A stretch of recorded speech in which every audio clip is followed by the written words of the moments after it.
August 24th, 2022. I am coming from the Gorilla Tech community, and I wanted to state the facts on who the so-called ghost Laska is. I have my theories, and I think they're 99% accurate.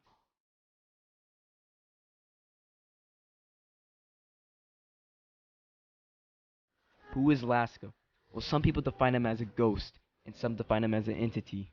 Well, I'm here to tell you that he is both, a mixture between the spirit world and the real world. That is why it looks like he has the ability to become invisible, which he really isn't becoming invisible. Like I said before, he is a spirit mixed with an entity. He travels through the spirit world to make sure that no one can see him in game, but he can see you. Now you're probably asking, why and how did this happen? Who is Laska before this? Was he a person? Let me explain. Laska was once a normal Gorilla Tag player that played Gorilla Tag every day after school. He would always go into private lobbies to practice. He hated being alone in private lobbies because it would make him feel like he was being watched. He always invited his friends to play, and one particular day after school on a Friday, he wanted to practice for a tournament he was trying out for. He invited his friends as usual, and the game code they always used. The code, Laska.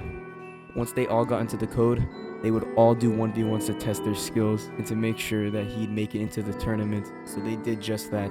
They all started testing and going against each other. After they were done with the first 3 rounds, Laska was pretty tired and wanted to get a drink. He told all of his friends to wait into the code until he got back. Laska got his drink and cooled off for about a minute and went back to play Gorilla Tag.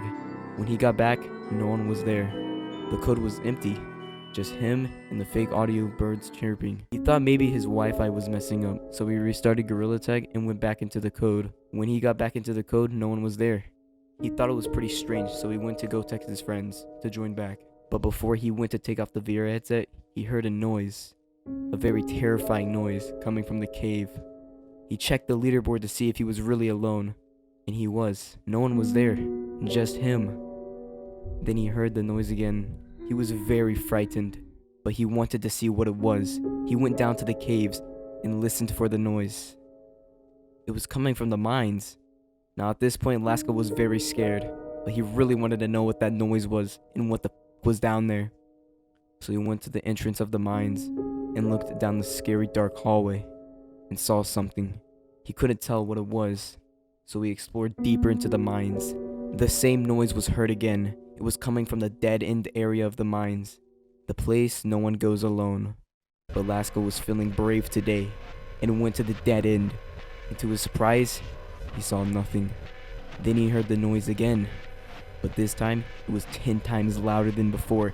It was so loud he tried to take off his VR headset, but for some reason he couldn't. It was stuck. He didn't know how it was possible that the VR headset was stuck to his freaking head. He heard the noise again, but this time there was a monkey in the dead end, standing there. He had no face. He was just all black. The entity somehow grabbed Laska in-game and pulled him closer. The entity opened its mouth and spoke words, saying, "This is not your fault. Everything will be okay." And then Laska and the entity submerged together. The player Laska was never to be seen again. His parents walked in his room to tell him that dinner was ready, but he wasn't there.